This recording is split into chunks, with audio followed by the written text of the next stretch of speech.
ओम गणेशाय नमः। अथ कार्तिक महात्म्य छठा अध्याय। नारद जी कहने लगे, हे ब्राह्मण, कार्तिक मास के महात्म्य का विधि पूर्वक वर्णन कीजिए।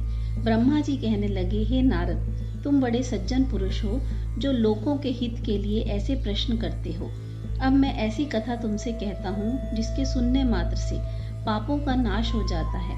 हे नारद, सूत जी इसी नैमिषारण्य तीर्थ में शौनक ऋषि से कहने लगे, हे ऋषियों, साधुओं का सत्संग अति पवित्र होता है और संसार के पापों के भय को दूर कर देता है, ज्ञानियों को मोक्ष देता है, कामना वालों की कामना पूरी करता है। श्री गंगा जी पापों को नष्ट कर देती हैं, चंद्रमा ताप को दूर कर देता है, कल्प वृक्ष दीनता को नष्ट कर देता है, परंतु साधु समागम पाप ताप और दीनता तीनों को नष्ट कर देता है। इसका आधा क्षण भी मोक्ष का देने वाला हो जाता है।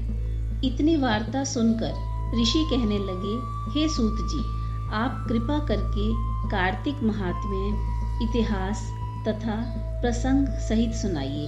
तब सूत जी कहने लगे कि हे ऋषियों, एक समय भगवान कृष्ण से कमल जैसे नेत्रों वाली सत्यभामा जी कहने लगी, मैं धन्य हूँ और मेरे माता पिता भी धन्य हैं जिनके मेरे जैसी कन्या उत्पन्न हुई, जिसके पति आप भगवान हुए। आप 16,108 रानियों में सबसे अधिक मुझसे प्रेम करते हैं। जिस कल्प वृक्ष की पृथ्वी के लोग बात तक नहीं जानते, वह मेरे आंगन में लगा हुआ है। अतः मैं आपसे एक बात पूछना चाहती हूँ। आशा है मेरे हित के लिए आप वह बात अवश्य बताने की कृपा करेंगे। इतना सुनकर श्री कृष्ण जी सत्यभामा का हाथ पकड़कर कल्प वृक्ष के नीचे ले गए और कहने लगे, हे सत्यभामे, सब रानियों में तुम मुझको सबसे अधिक प्रिय हो। तुम्हारे स्नेहवश मैंने इंद्र से विरोध करके यह कल्प वृक्ष स्वर्ग से लाकर तुम्हारे आंगन में लगाया है। अब तुम मुझसे यदि गुप्त से गुप्त बात भी पूछोगी तो वह भी मैं तुम्हें बताऊंगा। सत्यभामा कहने लगी, हे स्वामिन, पहले जन्म में मैंने कौन सा ऐसा पुण्य का काम किया था जिससे मैं आपकी अर्धांगिनी बनी और गरुड़ पर बैठकर आपके साथ इंद्रादि लोकों में भी जा सकी। पहले जन्म में कौन थी, किसकी कन्या थी, आप विस्तार पूर्वक कहिए। भगवान कृष्ण कहने लगे, हे सत्यभामे, तुम विस्तार पूर्वक सुनो। मैं सब वृतांत विस्तार पूर्वक कहता हूँ। पहले सतयुग के अंत में मायापुर में अत्रि कुल में वेद तथा शास्त्रों का जानने वाला देव शर्मा नाम का एक ब्राह्मण रहता था। वह सूर्य का भक्त था तथा रात दिन अतिथियों की सेवा किया करता था। उसके कोई पुत्र नहीं था, परंतु बड़ी आयु में उसके एक कन्या उत्पन्न हुई जिसका नाम गुणवती था। देव शर्मा ने चंद्र नामक अपने एक शिष्य के साथ अपनी कन्या गुणवती का विवाह कर दिया। चंद्र पिता के समान उसकी सेवा करता था। एक दिन देव शर्मा अपने दामाद के साथ लकड़ियां काटने के लिए हिमाचल के समीप गया। वन में इधर उधर फिरते हुए उन्होंने एक महाभयंकर राक्षस देखा।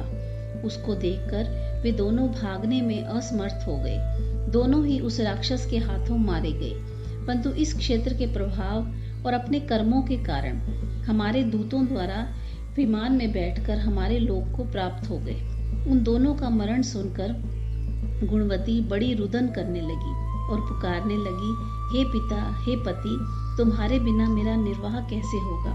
मैं किस प्रकार जीवित रह सकूंगी? तुम मुझे छोड़कर कहाँ चले गए? मेरे अन्न तथा भोजन का प्रबंध कैसे होगा?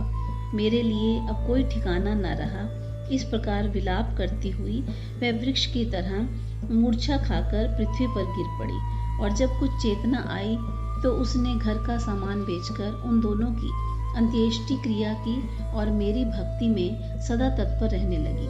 इस प्रकार कार्तिक मास आ गया और वह कार्तिक के व्रत करने लगी तथा एकादशी का भी व्रत उसने किया। एक समय वह ज्वर से पीड़ित हो गई। वह दुर्बल शरीर वाली गुणवती गंगा स्नान को गई। अतएव गंगा जी में प्रवेश करते ही शीत के मारे उसकी सब देह कांपने लगी। वह शिथिल होकर वहीं पर गिर पड़ी। उसी समय हमारे दूत सुंदर विमान में बिठाकर उसको हमारे धाम में ले आए। वह कार्तिक के व्रत का ही प्रभाव था। फिर द्वापर में ब्रह्मादि देवताओं की प्रार्थना पर पृथ्वी का भार उतारने के लिए हमने कृष्णा अवतार लिया। उस समय हमारे ही सब देवगण यादव बन गए और तुम्हारे पिता देव शर्मा शत्राजित हुए और चंद्र शर्मा अक्रूर हुए और तुम गुणवती सत्यभामा हुई। कार्तिक के व्रत प्रभाव से तुम हमारी प्यारी हुई। तुमने आजन्म तुलसी के वृक्ष का पालन किया, इसी से तुम्हारे आंगन में कल्प वृक्ष है। कार्तिक में तुमने दीप दान किया, इसी से तुम्हारे घर में लक्ष्मी स्थित है। जो कार्तिक मास में तुमने व्रत आदि किए, उसी से तुम हमारी अर्धांगिनी हुई।